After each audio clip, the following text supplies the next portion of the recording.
बजरंगी की बुद्धिमानी का यह किस्सा सिर्फ गुदगुदाता ही नहीं है, बल्कि यह भी सोचने पर मजबूर करता है कि आखिर हंसी काम कैसे करती है और कैसे अलग अलग तरह के मजाक हम पर असर डालते हैं। तो चलिए सीधे इस कहानी में गोता लगाते हैं। जरा सोचिए, क्या हो अगर भारतीय लोक कथाओं के सबसे मशहूर चेहरे और आज के लोकप्रिय एनिमेशन किरदार एक ही जगह आमने सामने आ जाएं। एक तरफ हैं अकबर और बीरबल जैसी ऐतिहासिक और तेज दिमाग वाली हस्तियां, और दूसरी तरफ छोटा भीम, मोटू पतलू और शिवा जैसे फुल ऑन एनर्जी वाले कैरेक्टर्स। दौलतपुर के उस हलचल भरे मेले में जब इन दो अलग अलग दुनियाओं का आमना सामना होता है ना, तो जो नतीजा निकलता है वो सच में देखने लायक होता है। अध्याय 1, दौलतपुर मेले की चुनौती। जहां हर तरफ बस मस्ती है, शोर शराबा है और एक बहुत ही अतरंगी सा ग्रुप घूम रहा है। कहानी में कोई भी पंगा शुरू होने से पहले बजरंगी से मिलना तो बनता है। भाई ये कोई आम बंदर नहीं है। छोटा भीम के जादुई लड्डू खाने के बाद इसके पास इंसानों जैसी गजब की बुद्धि आ गई है और ये बात भी कर सकता है। और सबसे बड़ी बात, ये एक बेहद सभ्य बंदर बन चुका है।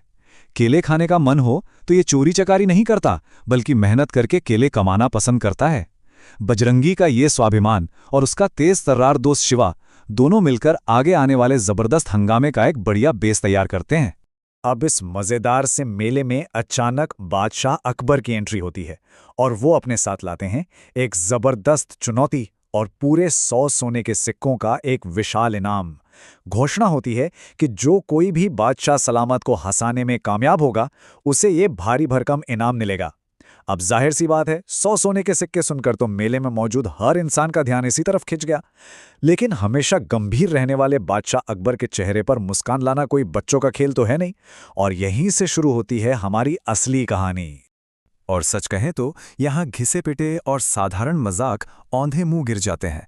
एक तरफ मोटू पति पत्नी वाला वही पुराना जोक सुनाता है और दूसरी तरफ पतलू को लगता है कि बस कोई अजीब सा चेहरा बना लेने से काम बन जाएगा। लेकिन नतीजा हमेशा की तरह एकदम सीरियस रहने वाले बादशाह अकबर पत्थर की तरह सख्त खड़े रहते हैं। उनके चेहरे पर कोई भाव नहीं आता। मतलब साफ है, एक बादशाह को हंसाने के लिए इस तरह के हल्के फुल्के चुटकुलों से काम नहीं चलने वाला, कुछ बड़ा चाहिए। अध्याय 2, बजरंगी का जादुई दिमाग। भाई जब सीधे साधे मजाक से कुछ नहीं हुआ तो अब बारी है कुछ एकदम नया और स्मार्ट तरीका आजमाने की।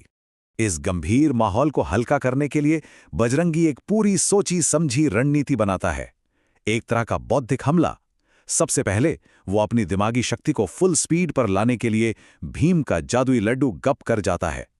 फिर वो सीधा सत्ता से पंगा लेता है, सीधे अकबर की टोपी उड़ाता है और खुद को केले मांगने वाला बादशाह घोषित कर देता है। कितनी निडरता है इसमें। और आखिर में वो दरबार के सबसे चतुर इंसान बीरबल को अपना निशाना बनाता है। उनकी दाढ़ी में एक फूल फंसाकर एक ऐसी पहेली पूछता है जिसका कोई सीधा जवाब ही नहीं है।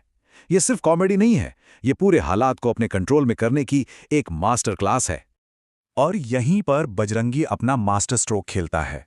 वो बीरबल से पूछता है कि एक बंदर की पूंछ में आखिर कितने बाल होते हैं। अब बीरबल जैसे ही कहते हैं कि अरे इन्हें गिना थोड़ी जा सकता है, बजरंगी तपाक से जवाब देता है, ठीक उतने ही जितने आपकी दाढ़ी में सफेद बाल हैं। है ना एकदम हाजिर जवाबी। बजरंगी ने बीरबल को उन्हीं के खेल में हरा दिया। ये सुनकर बीरबल तो ठहाके मारकर हंसने लगते हैं, लेकिन अकबर के चेहरे पर बस एक हल्की सी मुस्कुराहट ही आ पाती है। मतलब दिमाग की तेजी ने दरबारियों का तो दिल जीत लिया, लेकिन बादशाह की वो सख्त दीवार अभी भी पूरी तरह से नहीं टूटी थी। अध्याय 3, मोटू पतलू बजरंगी सैंडविच। चूंकि सिर्फ दिमागी कसरत से बादशाह को हंसाने का काम पूरा नहीं हुआ, तो अब कहानी पूरी तरह से शुद्ध स्लैपस्टिक और शारीरिक हास्य की तरफ मुड़ जाती है। यहां से चीजें एकदम रॉकेट की स्पीड पकड़ लेती हैं। ये एक क्लासिक चेन रिएक्शन है। पहले सेकंड में मोटू केला खाता है, दूसरे सेकंड में पतलू बिना देखे वो छिलका बजरंगी के सिर पर दे मारता है, तीसरे सेकंड में तो पूरे मेले में एक पागलपन वाली भागम भाग शुरू हो जाती है, और चौथे सेकंड तक आते आते सब के सब एक दूसरे के ऊपर बुरी तरह लड़खड़ा कर एक बड़े से ढेर में तब्दील हो जाते हैं। ये किसी भी सोची समझी योजना से एकदम उलट है, पूरी तरह से अचानक, बेकाबू और अराजक। इस पूरी उथल पुथल का क्लाइमेक्स इतना अजीब और मजेदार होता है कि क्या बताएं। एकदम बेतुका नजारा। किसी के मुंह में किसी का पैर है, पतलू के मुंह में बजरंगी की पूंछ दबी है और बजरंगी मोटू की टोपी चबा रहा है। और इस भयंकर गड़बड़ झाले के बीच वो चालाक लड़का शिवा आराम से हंसते हुए इस हास्यास्पद नजारे की फोटो खींच लेता है। और पता है वो इसे क्या नाम देता है? Motu Patlu Bajrangi sandwich. Visual comedy का इससे बेहतरीन और क्या उदाहरण होगा। अध्याय 4 सबसे बड़ी दौलत। आखिरकार इस बेतुकी और बिना सिर पैर की हरकत ने वो कर दिखाया जो बड़ी बड़ी बातें और पहेलियां नहीं कर पाई थीं। जरा कल्पना कीजिए, बादशाह अकबर का शाही दरबार हमेशा कितने कड़े नियमों और भारी गंभीरता से चलता है। उनके लिए इस तरह की बेतरतीब और अजीबो-गरीब हरकतें देखना एक बिल्कुल ही नया अजूबा था। जब वो इस सैंडविच बने हुए लोगों को देखते हैं जहां कोई शाही नियम कानून काम नहीं आ रहा, तो उनका वो सख्त शाही मुखौटा एकदम से चकनाचूर हो जाता है। वो अपनी हंसी को रोक ही नहीं पाते और इतने जोरदार ठाके लगाते हैं कि उनके सिर से उनकी अपनी टोपी तक नीचे गिर जाती है।